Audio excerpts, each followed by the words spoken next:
Stock market పెట్టుబడులను ఎంత సింపుల్గా ఉంచితే మనం అంతెక్కువ లాభాలు పొందొచ్చు అనే టాపిక్పై ఇది మీకందించే క్విక్ సమ్మరీ. చూడండి, ఇన్వెస్టింగ్ అనేది ఒలింపిక్ డైవింగ్ లాగా ఎంత కష్టమైన ఫీట్లు చేస్తే అంతెక్కువ పాయింట్లొచ్చే గేమ్ కానే కాదు. ఇక్కడ కేవలం కామన్ సెన్స్ వాడితే చాలు మనం అద్భుతంగా సంపద సృష్టించగలం. మొదటిది, కష్టమైన స్ట్రాటజీలు వాడితేనే ఎక్కువ డబ్బొస్తుందనుకోవడం చాలా పెద్ద అపోహండి. అసలు మనకు ఏమాత్రం ఐడియా లేని ఆ రాకెట్ సైన్స్ లాంటి వ్యాపారాల వెనుక మనం ఎందుకు పరిగెత్తాలి చెప్పండి. జస్ట్ మన ఈగో సాటిస్ఫాక్షన్ కోసం అర్థం కాని సంక్లిష్టమైన దారులు అస్సలు ఎంచుకోకండి.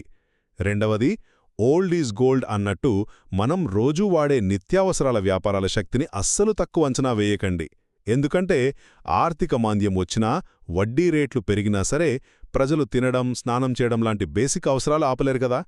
టెక్నాలజీ ఎప్పటికప్పుడు మారిపోతుందేమో కానీ ఇలాంటి వ్యాపారాలు ఎప్పటికీ ఎవర్ గ్రీన్గా ఉంటాయి. అంటే కరువు వచ్చినా కూడా ఎండిపోని పచ్చటి చెట్లు నాటినట్లే అనమాట.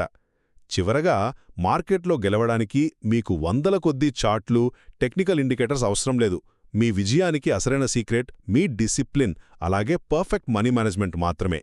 ఒక్కసారి ఆలోచించండి, మనం ఎన్ని అద్భుతమైన స్ట్రాటజీలు నేర్చుకున్నా జేబులోకొచ్చిన లాభాలను నిలబెట్టుకునే ఆ క్రమశిక్షణ లేకపోతే ఏం లాభం?